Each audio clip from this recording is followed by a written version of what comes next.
السلام علیکم ورحمۃ اللہ وبرکاتہ۔ وعلیکم السلام ورحمۃ اللہ۔ بسم اللہ الرحمن الرحیم۔ الحمد للہ وکفی وسلام علی عبادہ الذین اصطفی، اما بعد فاعوذ باللہ من الشیطان الرجیم۔ بسم اللہ الرحمن الرحیم۔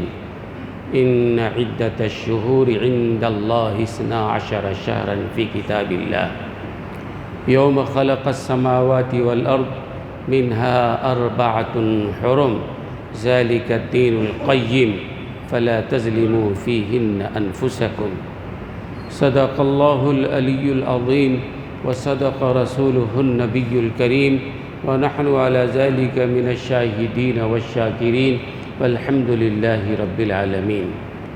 رب اشرح لی صدری ویسر لی امری واحلل عقدۃ من لسانی یفقہوا قولی۔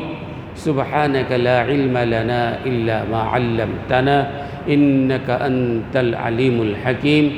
اللہم رب زدنی علما، اللہم انا نسألک علما نافعا، اللہم جنبنا الفواحش والمعاصی والخطایا والزلل ما ظہر منہا وما بطن۔ محترم حاضرین کرام، محرم الحرام کا عظمت و فضیلت والا مہینہ ہم پر سایہ فگن ہے۔ دیکھتے دیکھتے 1447 ہجری گزر گیا اور 1448 ہجری آ گیا۔ ہماری زندگی کا 1 سال کم ہو گیا۔ اللہ نے زندگی جتنی رکھی ہے، 1 سال اور ہم قبر کے قریب آ گئے۔ زندگی گزر رہی ہے بے حسی کے ساتھ، جیسے گزر رہی ہے، اپنا کوئی احتساب نہیں ہے۔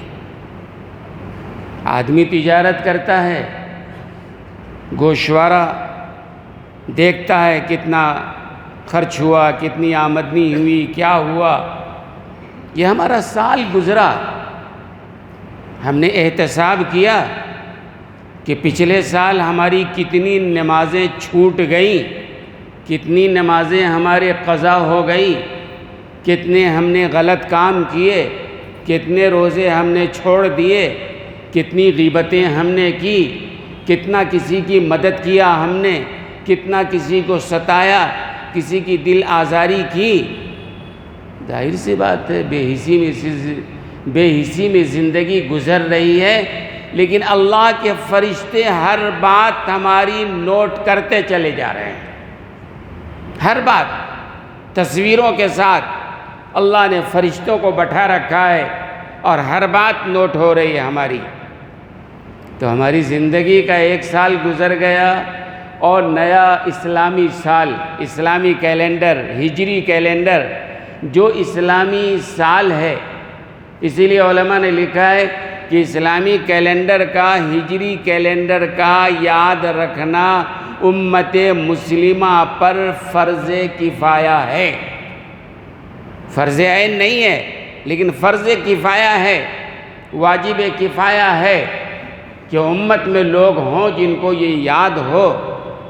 لیکن آج اگر ہم جائزہ لیں، ہماری نئی نسل خاص طور سے، اگر ان سے آپ کہیں کہ محرم الحرام سے لے کر ذی الحجہ تک یہ 12 مہینے جو ہیں ذرا ان کے نام شمار کرا دو، میں سمجھتا ہوں بہت کم ایسے لوگ ہوں گے، بڑے بوڑھے یا نئی نسل کے لوگ، جو اسلامی کیلنڈر کے 12 مہینوں کے نام سنا سکیں۔ کچھ لوگوں کو اگر 2-4 مہینوں کے نام یاد بھی ہیں تو ترتیب کے ساتھ 12 مہینوں کے نام سنانے والے شاید بہت تھوڑے لوگ ہوں گے۔ رمضان یاد ہے، ربیع الاول یاد ہے، شعبان شب برات یاد ہے، 2-4 مہینے یاد ہے، ذی الحجہ یاد ہے، حج کا مہینہ ہے، قربانی کا مہینہ ہے، عام طور سے 2-4 مہینے لوگوں کو یاد ہو تو ہو، لیکن ایسے لوگ جو محرم الحرام سے لے کر ذی الحج تک ترتیب کے ساتھ سنائیں شاید کم لوگ ہوں گے۔ محرم الحرام، صفر المظفر، ربیع الاول، ربیع الثانی، جمادی الاول، جمادی الثانی، رجب المرجب، شعبان المعظم، رمضان المبارک، شوال المکرم، ذی قعدہ اور ذی الحجہ، یہ 12 مہینے ہیں۔ اور یہ 12 مہینے جو ہے نا، ایسا نہیں ہے کہ جناب رسول اللہ صلی اللہ علیہ وسلم نے ان کو ترتیب دیا ہو، نہیں۔ قرآن کریم کی جو آیت میں نے تلاوت کی ہے اس میں اللہ تبارک و تعالیٰ فرما رہے ہیں کہ یہ جو 12 مہینوں کے نام ہیں روز اول سے ان کے نام متعین ہیں۔ اللہ کی ان عدت الشہور عند اللہ کی طرف سے 12 یہ 12 مہینوں کے نام متعین ہے۔ منہا 4 حرم، 4 مہینے بڑے قابل احترام ہیں۔ یہ اللہ فرما رہے ہیں قرآن کریم میں 4 مہینوں میں ایک مہینہ تو رجب المرجب کا ہے، دوسرا مہینہ ذی قعدہ کا ہے، تیسرا مہینہ ذی الحج کا ہے، اور چوتھا مہینہ محرم الحرام کا مہینہ ہے۔ محرم الحرام کو اللہ تبارک و تعالیٰ نے خاص طور پر محترم کہا ہے، معزز کہا ہے، لہذا یہ مہینہ تو بڑا قابل احترام ہے نا۔ لیکن افسوس، صد افسوس کہ آج بھی ہمارے معاشرے میں محرم الحرام کو ماتم کا مہینہ سمجھا جاتا ہے۔ آج بھی ہمارے معاشرے میں نوحہ اور زاری کا مہینہ سمجھا جاتا ہے، سینہ کوبی کا مہینہ سمجھا جاتا ہے، منحوس مہینہ سمجھا جاتا ہے۔ آج بھی بہت سارے مسلمان مرد و خواتین ایسے مل جائیں گے جو اس مہینے کو منحوس مہینہ سمجھتے ہیں۔ افسوس کی بات ہے، جس کے بارے میں قرآن کریم کہہ رہا ہے کہ حرمت والا مہینہ ہے، عظمت والا مہینہ ہے، محترم مہینہ ہے، فضیلت والا مہینہ ہے، اور اللہ نے جب سے کائنات کو بنایا روز اول سے یہ مہینہ چلا آ رہا ہے، اس کے باوجود ہم اس کو منحوس مہینہ سمجھتے ہیں اور اس مہینے میں شادی بیاہ کرنا نحوست کی بات سمجھتے ہیں۔ اللہ اکبر، جو نحوست کی چیز ہے اس کو ہم نحوست کی چیز نہیں سمجھتے ہیں۔ بے نمازی نماز نہ پڑھنے کو نحوست کی وجہ نہیں سمجھتا ہے، حالانکہ نماز نہ پڑھنے والا منحوس ہے، بے نمازی منحوس ہے، اس کا عمل نحوست والا عمل ہے۔ بے نمازی نماز نہیں پڑھ رہا ہے لیکن اس کو نحوست کی وجہ نہیں سمجھتا ہے۔ ایک آدمی حرام کھانے والا حرام کھا رہا ہے، حرام کما رہا ہے، اس کو نحوست کی وجہ نہیں سمجھتا ہے۔ ایک آدمی قرآن پڑھنے کی کبھی نام و نشان نہیں، اس کو منحوس نہیں سمجھتا ہے۔ گھر میں رات و دن جو ہے گانے چل رہے ہیں، ٹی وی چل رہے ہیں، ڈرامے چل رہے ہیں، لیکن قرآن کبھی بھول کر بھی نہیں پڑھا جاتا ہے، یہ نحوست کی وجہ اس کو نہیں سمجھتا ہے، اور سمجھتا ہے کہ محرم کا مہینہ منحوس ہے۔ ارے محرم کا مہینہ منحوس نہیں ہے، جس جگہ پہ گناہ کیا جائے وہ جگہ اس کے لیے منحوس ہے۔ حدیث میں کہ آدمی جہاں گناہ کرتا ہے کل قیامت کے دن زمین کا وہ حصہ اللہ کے سامنے گواہی دے گا۔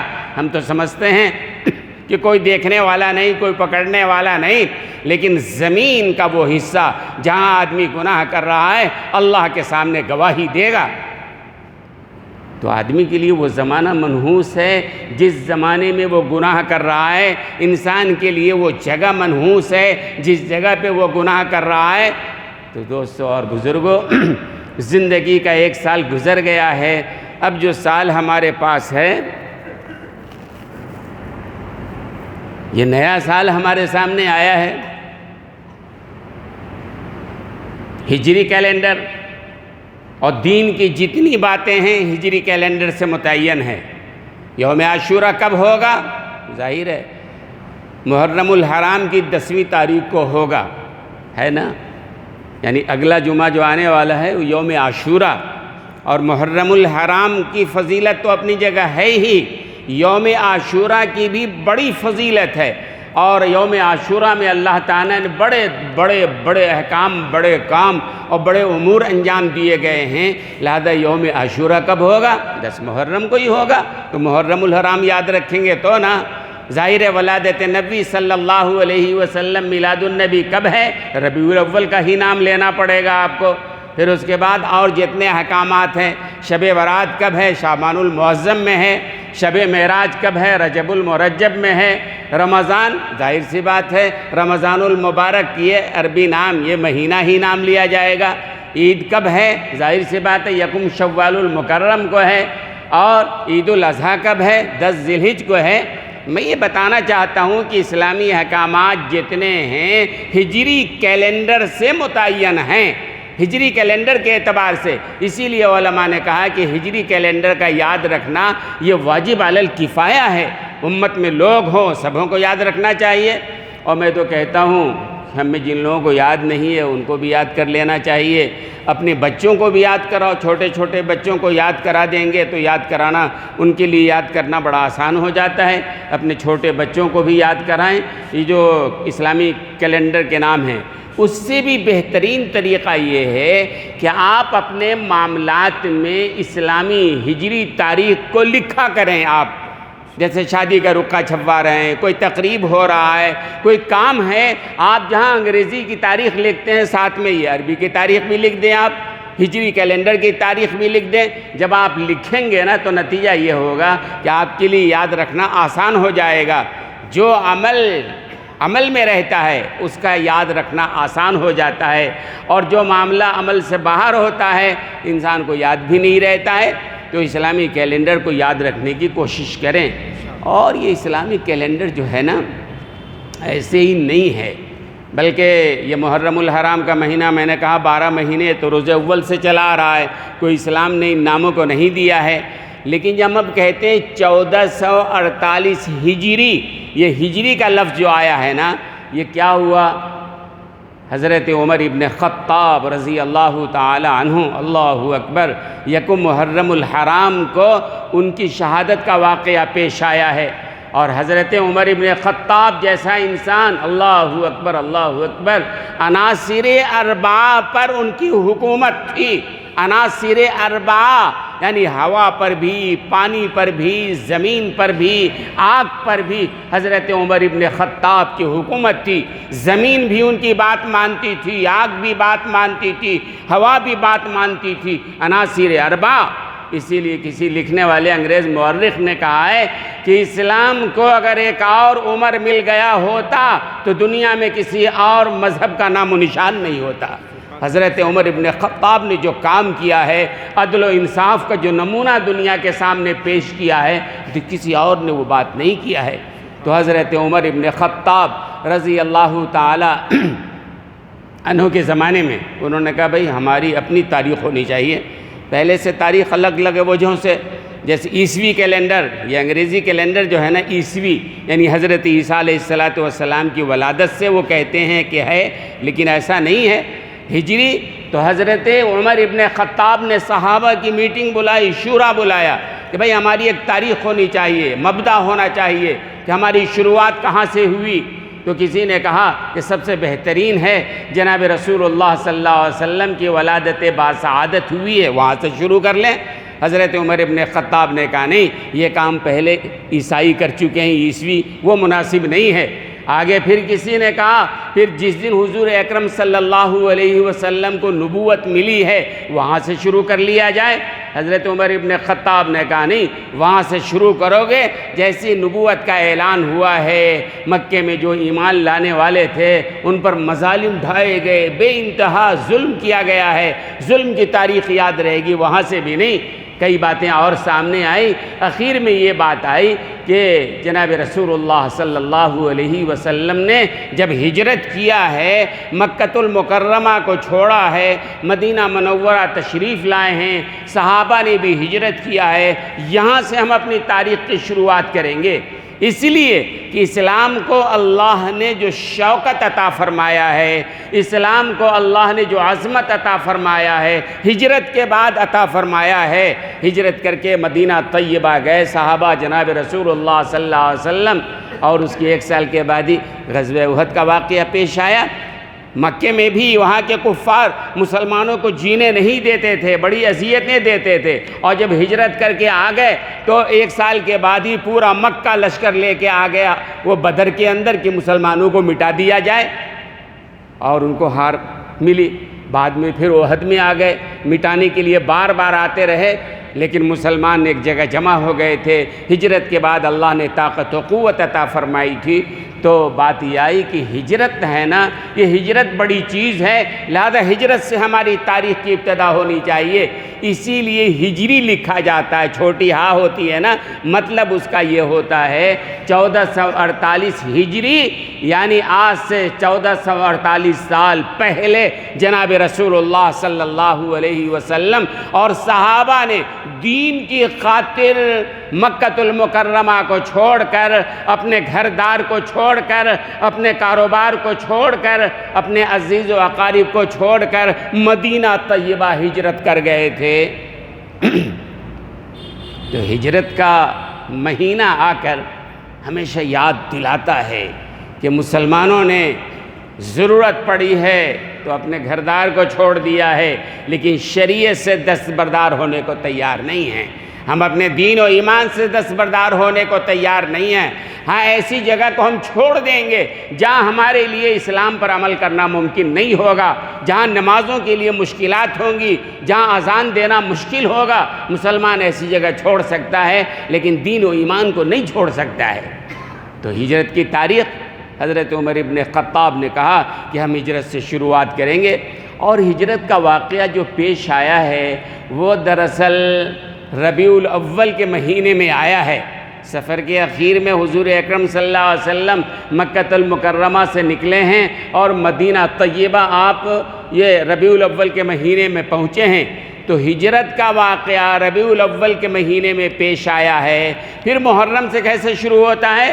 تو حضرت عمر ابن خطاب نے کہا چونکہ پہلے سے اللہ نے جو نظام بنایا ہوا ہے، محرم الحرام پہلے مہینے کے طور پر ہے، آج بھی پہلا مہینہ ہی رہے گا، لیکن آگے ہجری ہم لگائیں گے، ہماری ہجرت کی تاریخ کو ہمیشہ یاد دلاتا رہے گا۔ تو آپ بھی اس فلسفہ کو یاد رکھیں گے نا انشاءاللہ۔ ہجرت، ہم دین کو نہیں چھوڑیں گے، ہم اپنے ایمان کو نہیں چھوڑیں گے، اپنی شریعت کو نہیں چھوڑیں گے، اپنے تشخص کو نہیں چھوڑیں گے، اپنے لباس کو، اپنے مذہبی شناخت کو۔ آج بہت سارے لوگوں نے حالات کے ڈر کی وجہ سے اپنے مذہبی پہچان کو مٹا دیا ہے، نام کے اعتبار سے بھی، اپنے لباس کے اعتبار سے بھی معلوم ہی نہیں ہوتا یہ مسلمان ہیں یا نہیں ہیں۔ اور ان کی دلیل یہ ہے کہ حالات ایسے ہو گئے ہیں کہ مسلمان شناخت کے ساتھ سفر کرنا مشکل، کہیں آنا جانا مشکل۔ نہیں دوستو، یہ صحیح نہیں ہے، ہم اپنی شناخت کو باقی رکھیں گے۔ یہ تو طوفان آتے جاتے رہتے ہیں، یہ پہلی بار کوئی طوفان نہیں آیا ہے۔ اسلام جب سے آیا ہے ہزاروں کربلاؤں سے گزر کے اسلام یہاں تک آیا ہے، اور یہ طوفان آتے رہیں گے، جاتے رہیں گے، لیکن دین پر ہمیں جمے رہنا ہے۔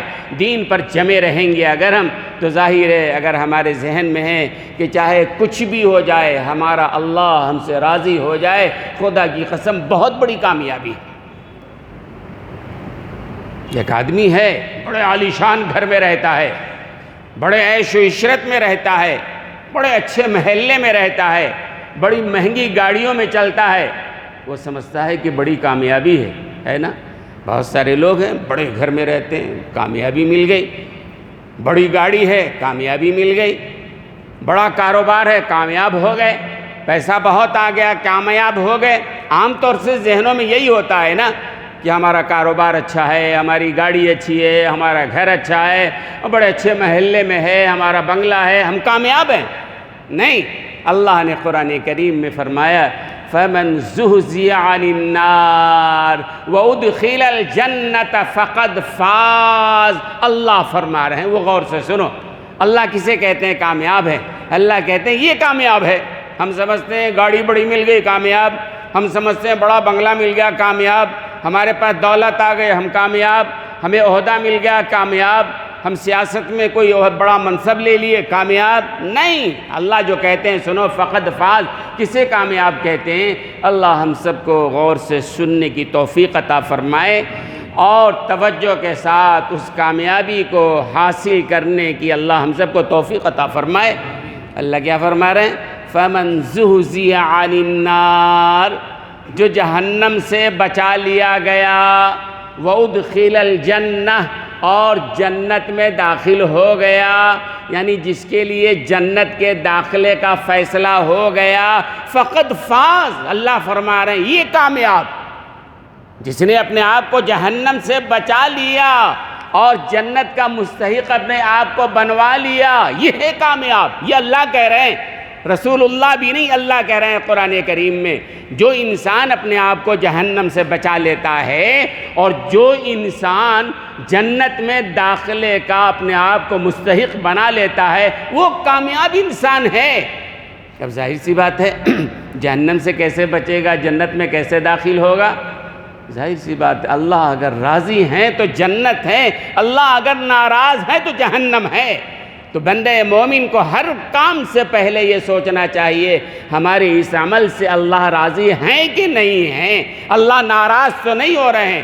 آج ہماری زندگی میں اس کی کوئی اہمیت نہیں ہے، کسی کام سے پہلے بھی ہم یہ نہیں سوچتے اللہ راضی ہے کہ نہیں ہے، ناراض ہے کہ ناراض ہے، جو کر رہے ہیں، معاشرہ جو کر رہا ہے، تجارت میں جس طرح جھوٹ سچ بول رہے ہیں، جس طرح سود لے رہے ہیں، دے رہے ہیں، عمل کر رہے ہیں، وہ کر رہے ہیں۔ مومن کا کام یہ ہے ہر کام سے پہلے یہ سوچو میرا اللہ اس سے راضی ہوگا یا ناراض ہوگا۔ اگر یہ سوچ آپ کی بن جائے تو انشاءاللہ اللہ راضی ہوگا اور جنت کا فیصلہ ہوگا، اور جنت کا فیصلہ ہوگا فقط فاز، بہت بڑی کامیابی ہے۔ ایک آدمی قارون کا خزانہ جمع کر لے، ایک آدمی دنیا کی بہت بڑی سلطنت کا صدر بن جائے، کتنے دن رہے گا وہ؟ 60 سال، 70 سال، 80 سال، ہے نا، 100 سال، کتنے دن زندہ رہے گا؟ مرنا تو ہے نا، مرنے کے بعد عہدہ تو ساتھ نہیں جائے گا، مرنے کے بعد خزانہ تو ساتھ نہیں جائے گا نا، مرنے کے بعد دوست و احباب، طاقت، یہ چیزیں تو نہیں جائیں گی نا۔ انسان جائے گا، انسان کے اعمال جائیں گے، اگر اللہ کو راضی کرنے والا عمل اس نے کیا ہے تو انشاءاللہ وہ کامیاب۔ تو بہرحال دوستو اور بزرگوں، یہ محرم الحرام کا مہینہ آج اس کی 3 تاریخ ہے اور آنے والے جمعہ کو یوم عاشورہ ہے۔ آئندہ جمعہ کو انشاءاللہ یوم عاشورہ کی فضیلت میں عرض کروں گا۔ تو یہ جو نیا سال شروع ہوا ہے، ہم دعا کرتے ہیں کہ اللہ تبارک و تعالیٰ اس سال کو ہمارے لیے خیر کا سال بنائے، آپ کے لیے خیر کا سال بنائے، ہمارے لیے صحت و عافیت کا سال بنائے۔ اللہ تعالیٰ ہر طرح کی جائز ہمارے مرادیں پوری فرمائے، ہر طرح کے آفات و بلیات سے ہماری حفاظت فرمائے، اللہ ہمارے مشکلات کو حل فرمائے، اور یہ آنے والا سال انشاءاللہ عزم و ارادہ کریں کہ ہم انشاءاللہ دین پر، شریعت پر پابندی کے ساتھ عمل کرنے والے ہوں گے انشاءاللہ۔ اور 5 کام محرم الحرام میں بہت سارے لوگ کہتے ہیں نا کیا کریں، خاص طور سے 5 کام کرنا چاہیے، خاص طور سے۔ پہلی بات، محرم الحرام میں روزہ رکھیے، نفلی روزہ آپ جتنا رکھنا چاہیں، اس کا بڑا ثواب ہے۔ افضل الصیام بعد رمضان شہر اللہ المحرم، اللہ کے رسول نے فرمایا کہ رمضان کے بعد سب سے افضل روزہ جو ہے محرم کا روزہ ہے۔ کتنا روزہ رکھیں؟ آپ جتنا رکھنا چاہیں رکھ لیں، لیکن عاشورہ کا روزہ یہ مسنون ہے۔ عاشورہ کا روزہ جو ہے یہ اسلام سے پہلے بھی کفار قریش رکھا کرتے تھے، اور اس کے بعد جناب رسول اللہ صلی اللہ علیہ وسلم بھی عاشورہ کا روزہ رکھا کرتے تھے۔ حضرت عائشہ صدیقہ رضی اللہ تعالی عنہ فرماتی ہیں کہ رمضان المبارک کے روزوں کے فرض ہونے سے پہلے جناب رسول اللہ صلی اللہ علیہ وسلم یہ عاشورہ کا روزہ رکھا کرتے تھے۔ جب رمضان المبارک کا روزہ فرض ہو گیا تو عاشورہ کے روزے کی فرضیت منسوخ ہو گئی۔ اللہ کے رسول نے فرمایا کہ بھائی اب جو چاہے عاشورہ کا روزہ رکھنا چاہے رکھے، نہ رکھنا چاہے نہ رکھے، یعنی اب فرض نہیں ہے، لیکن رمضان المبارک کے فرض روزوں کے بعد سب سے افضل روزہ یہ عاشورہ کا روزہ ہے۔ جیسے فرض نمازوں کے بعد، فرض نمازیں جو 5 ہیں، فرض نمازوں کے بعد سب سے افضل نماز کون سی ہے؟ فرض نمازوں کے بعد سب سے افضل نماز کون سی ہے؟ تہجد کی نماز ہے۔ فرض نمازوں کے بعد سب سے افضل نماز تہجد کی نماز ہے۔ اچھا، ایسے ہی جو ہے رمضان کے فرض روزوں کے بعد سب سے افضل روزہ عاشورہ کا روزہ ہے۔ اچھا، عاشورہ کا روزہ جو ہے ایک روزہ نہیں رکھنا ہے، 2 روزے رکھنے ہیں۔ سرکار دو عالم صلی اللہ علیہ وسلم جب مکۃ المکرمہ سے ہجرت فرما کے مدینہ طیبہ تشریف لے آئے تو یہودی وہیں رہتے تھے، مدینے میں رہتے تھے۔ تو اللہ کے رسول نے دیکھا کہ یہودی بھی عاشورہ کا روزہ رکھتے ہیں، اللہ کے رسول تو رکھتے ہی تھے پہلے سے۔ پوچھا کیوں؟ معلوم کرایا کہ یہودی کیوں روزہ رکھتے ہیں۔ یہودیوں نے بتایا کہ آج ہی کے دن، عاشورہ کے دن، اللہ نے حضرت موسیٰ علیہ السلام اور ان کی قیادت میں بنی اسرائیل کو فرعون کے مظالم سے اللہ نے نجات عطا فرمایا تھا اور فرعون کو دریا میں غرق کر دیا تھا۔ ہم اس خوشی میں جو ہے ہم عاشورہ کا روزہ رکھا کرتے ہیں۔ تو حضور اکرم صلی اللہ علیہ وسلم نے فرمایا حضرت موسیٰ علیہ السلام کو تم سے زیادہ ہم ماننے والے ہیں، لہذا ہم تو روزہ رکھتے ہیں۔ صحابہ سے بھی کہا عاشورہ کا روزہ رکھو، لیکن اللہ کے رسول نے فرمایا دیکھو چونکہ یہودی بھی 10 محرم الحرام یوم عاشورہ کا روزہ رکھتے ہیں، تم بھی رکھو، لیکن روزہ رکھنے میں بھی ان کے ساتھ مشابہت نہ ہونے پائے۔ وہ ایک روزہ رکھتے ہیں، تم 2 روزہ رکھا کرو، یعنی 10ویں کے ساتھ نبی کا روزہ ملا لو یا 10ویں کے ساتھ 11ویں محرم کا روزہ ملا لو، ایک روزہ مت رکھو۔ اسی لیے علماء نے لکھا ہے کہ ایک روزہ عاشورہ کا رکھنا یہ مکروہ تنزیہی ہے۔ کوئی کسی مجبوری سے ایک رکھ رہا ہے، ٹھیک ہے، کوئی بات نہیں ہے، لیکن حضور اکرم صلی اللہ علیہ وسلم کی خواہش یہی ہے۔ آپ نے فرمایا کہ عاشورہ کا 2 روزہ رکھو، ایک عاشورہ 10ویں محرم ساتھ میں نبی کا ملا لو یا ساتھ میں 11ویں کا ملا لو، تاکہ یہودیوں کے روزے سے بھی مشابہت نہ ہونے پائے۔ علماء نے یہاں لکھا ہے کہ جس نبی کو روزے میں بھی مشابہت پسند نہیں ہے، پھر آج وہ قوم جو ہے غیروں سے مشابہت پر مشابہت کرتی چلی جا رہی ہے۔ ہم نے شکلیں ان کی طرح بنا لیا، ہم نے اپنے کام ان کی طرح، ہم نے شادی بیاہ ان کی طرح۔ اور محرم الحرام میں تو ایک کام تو خیر بہرحال یہ کہ عاشورہ کا روزہ ہے، اور دوسرا کام ایک حدیث میں حضور اکرم صلی اللہ علیہ وسلم نے فرمایا، حضرت عبداللہ ابن مسعود رضی اللہ تعالی عنہما فرماتے ہیں کہ 10 تاریخ کو یوم عاشورہ کو اہل و عیال کے نفقے پر وسعت کرنا چاہیے۔ جو کھلاتے ہیں بہتر کھلاؤ۔ تو حدیث میں آئے کہ جو آدمی عاشورہ کی دن اپنے اہل و عیال، اپنے ماتحت کے کھلانے پلانے پہ جو زیادہ نفقہ اور وسعت کرے گا، اللہ تعالیٰ پورے سال اس کے رزق میں وسعت پیدا فرمائے گا۔ یہ 2 کام ہیں۔ اس کے علاوہ تیسرا کام یہ ہے کہ محرم الحرام میں جو بدعات ہیں ان بدعات سے اپنے آپ کو بچائیے۔ بہت سارے بدعات ہم نے گڑھ لیے ہیں۔ بھئی اس مہینے میں جو مقدس مہینہ ہے ہمیں روزہ رکھنا چاہیے، عاشورہ کا روزہ رکھنا چاہیے، ہمیں صدقہ و خیرات کرنا چاہیے، ہمیں نمازیں پابندی کے ساتھ پڑھنی چاہیے، ہے نا، ہمیں نمازیں پابندی کے ساتھ پڑھنی چاہیے، اور جو ہم نے بدعات جو گناہ گھڑ لیے ہیں ان سے اپنے آپ کو بچانا چاہیے۔ کون سے گناہ ہیں؟ ظاہر سی بات ہے تعزیہ بنانا گناہ ہے، حرام ہے، پکی بات ہے یہ۔ کسی صحابی نے، کسی نبی نے، کسی تابعی نے، کسی نے تبع تابعی نے، یہ تعزیہ کیا چیز ہے اسلام میں؟ وہ تو نہیں ہے نا۔ ایسے ہی تعزیہ کے اندر یا پنجہ اور علم جو بٹھائے جاتے ہیں اس میں چندہ دینا، اس سے منتیں مانگنا، اس میں پھول کا ہاتھ ڈالنا، اس کے سامنے عقیدت کے ساتھ کھڑا ہونا، یا اس کے سامنے حضرت حسین سے مرادیں مانگنا، یا اس میں ریچھ بھالو اور بندر اور لنگور بننا اور تماشے دکھانا، یہ اسلام کا طریقہ نہیں ہے، یہ ناجائز ہے۔ ایسے جلوس میں نہیں جانا چاہیے۔ اب گلی گلی میں آپ دیکھیں گے پنجے بٹھائے جا رہے ہیں، گلی گلی میں تعزیے کے لیے شکلیں ہو رہی ہیں پیدا، لوگ چندہ دے رہے ہیں، چندہ لے رہے ہیں، اس کے سامنے منتیں مانگ رہے ہیں، مرادیں، اور جلوس نکالا جا رہا ہے۔ 10 محرم الحرام کو جلوس جو نکالا گیا تھا نا، کس کا نکالا تھا جلوس؟ حضرت حسین رضی اللہ تعالی عنہ 10 محرم الحرام کو جو کربلا کی زمین پر آپ شہید کیے گئے، پورا خاندان لٹ گیا تھا۔ حضرت زین العابدین تھے، بیمار تھے، اسی لیے میدان کارزار میں نہیں آئے، خیمے کے اندر تھے۔ بچے تھے کون خاندان میں؟ حضرت زین العابدین اور گھر کی جو خواتین تھیں وہ بچی تھیں، باقی پورا قافلہ 72 افراد کا جو تھا لٹ گیا تھا، شہید ہو گیا تھا۔ اس کے بعد کیا ہوا؟ پورے قافلہ یزیدی فوج جو تھا اس کے پاس علم تھا، بھالے تھے، تلواریں تھیں، علم، یہ ساری چیزیں لے کر جلوس نکالا، ساتھ میں یہ لٹے پٹے لوگ تھے۔ حضرت حسین کے خانوادے کے پاس کوئی چیز ہی نہیں تھی، لاٹھی یا یہ جو وہ جلوس نکالیں۔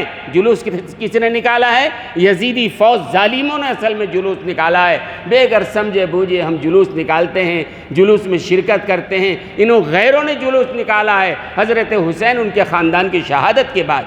کتنا بڑا ظلم ہے کہ آج مسلمان کہنے والا یہ کرتا ہے کہ یہ بڑا ثواب کا کام ہے۔ بہرحال اس سلسلے میں انشاءاللہ آئندہ جمعہ بھی عرض کروں گا۔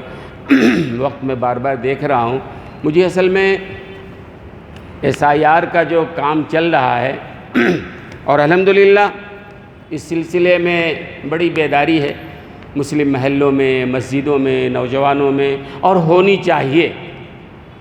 SIR کا کام جو ہے نا یہ عنقریب شروع ہونے والا ہے، میپنگ کا کام تو چل رہا ہے، اس سلسلے میں پہلے بھی اعلان کیا گیا ہے، بیدار کیا گیا، اخبارات کے ذریعے بھی کیا جا رہا ہے، اور ہر محلے میں نوجوان الحمدللہ ہماری اس مسجد کے ماتحت بھی بہت سارے محلے کے نوجوان ہیں جو گزشتہ جمعہ سے روزانہ یہاں بیٹھتے ہیں اور لوگوں کی جو لوگ نہیں جانتے ہیں کیسے ہوگا، فارم کیسے بھرا جائے، میپنگ کیسے کیا جائے، ان کو بتاتے ہیں، ان کا کام کر کے دیتے ہیں۔ لہذا یہ بڑا اہم کام ہے جس کی طرف توجہ دینا چاہیے۔ بے توجہی سے کام نہیں چلے گا۔ بہت سارے لوگ یہ سمجھتے ہیں SIR والے جب وہ BLO گھر کو آئیں گے اس وقت ہم ان کو فارم بھر کے دے دیں گے، ایسا نہیں ہے۔ پہلے سے آپ کو اپنے کاغذات تیار رکھنا ہے، آپ کو پہلے سے میپنگ کرانا ہے۔ 2002 کی لسٹ اٹھائیے، ووٹر لسٹ آپ دیکھیے، اس میں آپ کا نام ہے، آپ کے والدین کا نام ہے، نہیں ہے دادا دادی کا نام ہے، نانا نانی کا نام ہے، تو سب سے پہلے 2002 کا ووٹر لسٹ جو ہے وہ نیٹ سے بھی آپ حاصل کر سکتے ہیں، وہاں دیکھیے نکال کے۔ اگر آپ کو نہیں معلوم ہوتا ہے، یہ جو نوجوان بیٹھتے ہیں بہت سارے نوجوان ہیں اور ماشاءاللہ بڑے خلوص کے ساتھ کام کر رہے ہیں، ہم اور نوجوانوں سے گزارش کریں گے جو ہمارے درمیان نوجوان ہیں اور جو بہرحال ماہر ہیں اس کام کے، وہ آئیں اپنا وقت لگائیں، چونکہ آنے والے بہت سارے لوگ ہیں اور نوجوان جو کام کر رہے ہیں کم ہیں، لیکن الحمدللہ جو نوجوان کر رہے ہیں وہ قابل مبارکباد ہیں کہ اپنا وقت لگا کر مسلسل وہ صبح سے شام تک اس کام میں لگے رہتے ہیں۔ لیکن اور نوجوانوں سے میری گزارش ہے کہ وہ آگے آئیں اور اپنا لیپ ٹاپ لے کے آئیں اور جو لوگ ہیں ان کا کام کریں۔ بہت سارے لوگ ہیں، تو میں نے کہا پہلا کام تو یہ ہے کہ آپ 2002 کے ووٹر لسٹ کو اٹھائیے، اس میں اپنا نام دیکھیے، اپنے والدین کا نام دیکھیے، اپنے دادا دادی کا نام، نانا، کسی کا نام ہونا چاہیے 2002 کے لسٹ میں، وہ آپ چیک کر کے رکھ لیں، نکال کر کے رکھ لیں آپ۔ اور دوسرا کام یہ ہے کہ نئے ووٹر ID کارڈ آپ کے پاس، دوسرا جو اس کے بعد جو آپ کے پاس ووٹر ID کارڈ ہے، اس ID کارڈ کے ماتحت آپ کا BLO کون ہے، اور اس میں نمبر ہوتا ہے، آپ نیٹ کے ذریعے دیکھیں گے تو معلوم ہو جائے گا کہ ہمارا BLO کون ہے۔ لہذا اس BLO کے پاس جا کر آپ اپنا میپنگ کرائیں کہ ہاں بھائی دیکھو ہم یہاں ہیں، اس ایڈریس میں ہیں، گھر میں اتنے افراد ہیں، ہم پہلے سے یہ ووٹ دیتے آ رہے ہیں، پورے تفصیلات آپ جا کر دیں گے اپنے BLO کو۔ BLO آپ کے جہاں ووٹ دیتے ہیں اس کے آس پاس ہی ہوتا ہے، آپ نیٹ کے ذریعے معلوم کر لیتے ہیں۔ تو دوسرا مرحلہ یہ ہے کہ آپ ان کے پاس جا کے بولیے دیکھو 2002 کے لسٹ میں ہمارے والدین کا نام ہے یا ہمارا نام ہے، اور اب نئے ووٹر لسٹ میں بھی ہمارا نام ہے، یہ ہمارا کارڈ ہے، وہ دیکھ کر کے میپنگ کر دے گا، میپنگ بھی کرانا ضروری۔ اب اس کے بعد جب وہ 30 جون سے غالباً 30 جولائی تک کا جو وقت ہے SIR کے لیے جو وہ آئیں گے گھروں کو، تو آپ نے جو میپنگ کرایا ہے وہ گھر آ کے دیکھیں گے آپ کو، آپ ہیں گھر پہ نہیں ہیں، گھر پہ آئیں گے، تصدیق کریں گے، اس وقت فارم بھرنا پڑتا ہے، پہلے سے فارم الحمدللہ ہمارے مسجد کے جو ذمہ دار ہیں، ذمہ داروں کی طرف سے یہ فارم کا انتظام کیا گیا ہے، اور آج جمعہ کے بعد وہ فارم تقسیم کیا جائے گا۔ وہ فارم لے جائیں اور اچھی طرح بیٹھ کے، چونکہ بہت سارے لوگ جب آتے ہیں ان کو سمجھ میں نہیں آتی، اسپیلنگ غلط سلط لکھتے ہیں، وہ آپ پہلے سے خود سے بیٹھ کر یا اپنے بچوں کے ذریعے صحیح اسپیلنگ کے ساتھ فارم فل کریں۔ اگر آپ کے گھر میں نہیں ہے کوئی ایسا لکھنے والا، یہاں مسجد میں آ جائیے، نوجوان بیٹھے ہوئے ہیں الحمدللہ، یہ رضاکارانہ طور پر کام کر رہے ہیں، آپ ان کے ذریعے فارم بھرا لیں۔ فارم بھر کے اپنے گھر کے ہر فرد کے لیے ایک ایک فارم رکھ کے ریڈی، اور اپنی تصویر بھی، اور وہ جو کاغذات پوچھتے ہیں، مثلاً آپ کا آدھار کارڈ ہے، یا آپ کا پین کارڈ ہے، یا پاسپورٹ اگر آپ کے پاس ہے، یا برتھ سرٹیفکیٹ آپ کے پاس ہے، یا SSLC PUC کا مارکس کارڈ ہے، یہ چیزیں چاہیے۔ بہرحال یہ آپ تیار رکھیں، جب وہ BLO گھر آئیں گے اس وقت آپ انہوں فارم دکھائیے اور ان کو فارم دیجئے، تو فارم اس طرح کیا ہوگا، اب وہ پکے طور پر نام آپ نے خود سے لکھا ہے، اب نام میں گڑبڑی نہیں ہوگی، آپ وہ چیزیں دے دیں گے تو معاملہ انشاءاللہ ہو جائے گا۔ جو غفلت کے ساتھ ہوں گے، چھوڑو، ہوا تو ہوا، نہیں ہوا تو نہیں ہوا، تو کیا ہوگا معلوم، دشمنوں کی طرف سے، جو مسلمانوں کے دشمن ہیں، وہ چاہتے ہیں کسی طریقے سے ان کا نام ووٹر لسٹ سے کاٹا جائے۔ پہلا کام تو یہ ہے، جب ووٹر لسٹ سے نام کاٹ دیں گے تو اگلا مرحلہ ہوگا شہریت کا، تم یہاں کے شہری ہو کیا؟ پتہ نہیں کل ہو کے کیا کیا بولیں گے وہ، نہیں تم یہاں کے نہیں ہو، تمہارا نام ووٹر لسٹ میں نہیں ہے، چلو ان کو بھگاؤ یہاں سے کہیں اور۔ یہ آگے مرحلہ کیا ہوگا پتہ نہیں ہے، لیکن پہلا کام آپ کا یہ ہے کہ ووٹر لسٹ میں آپ کا نام ہونا چاہیے۔ ہر آدمی ذمہ داری محسوس کرے، ہر گھر کا سربراہ ذمہ داری محسوس کرے، اور اپنا نام 2002 کے لسٹ میں چیک کرے، اور اس کے بعد جو ہے وہ اپنا فارم لے کر، آج جو ذمہ داروں کی طرف سے فارم تقسیم ہو رہا ہے وہ لے لیجئے۔ آپ فارم کو اچھی طرح گھر میں بیٹھ کے اس کو کر لیں، آپ نہیں آتا ہے نوجوانوں سے بھروا لیں آپ، اور پھر جا کے میپنگ بھی کرا لیں پہلے BLO کے پاس، وہ آئے گا تو کام آسان ہو جائے گا۔ اگر ایسا نہیں ہوا تو پھر مشکلات، پھر بعد میں آپ جائیں گے تو پھر بڑے آگے وہ پریشانیاں ہیں، لہذا اس سے بچنے کے لیے بہتر یہ ہے کہ آپ ذرا توجہ کے ساتھ یہ کام کر لیں۔ وقت ہو گیا ہے، تو گھر کے آنے سے پہلے آپ یہ سب کام کر لیجئے۔ اور 2002 کے لسٹ میں اگر نام نہیں ہے، بہت سارے لوگ ہوں گے 2002 کے لسٹ میں 18 سال کے نہیں ہوئے، 2002 کی لسٹ میں نام نہیں ہے ہمارا، آپ دیکھ لیجئے پہلے۔ اگر نام نہیں ہے تو پھر باہر پوسٹر لگائے گئے ہیں، اس پوسٹر کے اندر لکھا گیا ہے 12 ڈاکومنٹ میں سے کوئی ایک ڈاکومنٹ آپ کو دینا پڑے گا اپنے ثبوت کے لیے، اپنے پتے کے لیے، اپنی شہریت کے لیے۔ اگر 2002 میں ہے تو ایک بڑا ثبوت ہے کہ ہم ہیں بھائی، لیکن 2002 کے ووٹر لسٹ میں آپ کا نام نہیں ہے تو پھر آپ کو ان پوسٹر میں دیکھیے وہ 12-13 جو ڈاکومنٹ ہے اس میں سے کوئی 1-2 ڈاکومنٹ آپ کو تیار رکھنا چاہیے، تاکہ ثبوت کے لیے ہم پیش کریں کہ ہاں بھائی دیکھو ہمارا پاسپورٹ ہے، ہمارا برتھ سرٹیفکیٹ ہے، یا ہمارا مارکس کارڈ ہے، یہ جو بھی دیا گیا ہے، کوئی 2 چیز آپ تیار رکھیں آپ، تاکہ اپنے ثبوت کے طور پر آپ پیش کر سکیں۔ اور میں نے عرض کیا کہ یہاں بڑی ذمہ داری کے ساتھ نوجوان کام کر رہے ہیں، لہذا آپ حضرات جو ناواقف ہیں ان سے مدد لے سکتے ہیں۔ اور دوسری یہ گزارش بھی ہماری ہے کہ جو نوجوان اس کام کے ہیں اور جو کمپیوٹر کے ماہر ہیں ان سے گزارش ہے کہ وہ بھی ذرا وقت نکال کے ان نوجوانوں کے ساتھ شامل ہو جائیں، بلکہ اور ہمارے اکابرین کی ہمارے علماء کی ذمہ داروں کی رائے ہے کہ آج کے حالات میں ہر محلے میں، ہر مسجد کے ماتحت فعال، نیک اور صالح نوجوانوں کی ایک جماعت ہونی چاہیے۔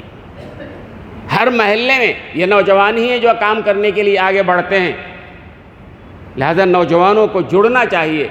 اور صرف ابھی تو SIR کا مسئلہ ہے، ابھی تو 1-2 مہینہ چلے گا یہ بہرحال، اس کے بعد اور بھی بہت سارے مرحلے آتے ہیں۔ ہر محلے کے ماتحت نوجوانوں کو جڑنا چاہیے، ان کی آپس میں ایک ربط کے لیے کوئی ایسی شکل بنانی چاہیے تاکہ جب کبھی کوئی ایسا مسئلہ آئے نوجوان آگے بڑھ کے اس کام کو انجام دیں۔ تو نوجوانوں سے گزارش ہے کہ وہ آگے بڑھ چڑھ کے حصہ لیں، اور تمام حضرات سے گزارش ہے کہ SIR کے سلسلے میں آپ توجہ دیں اور طے کریں کہ آپ کا نام آنے والے ووٹر لسٹ میں ضرور درج ہونا چاہیے۔ غفلت میں ایسا نہ ہو کہ نام کٹ گیا، پھر چاہیں گے بعد میں کرا لیں گے، بعد میں بڑے مشکلات پیش آئیں گے، لہذا ہم کو ابھی سے اس پر توجہ دینا چاہیے۔ وآخر دعوانا الحمدللہ رب العالمین۔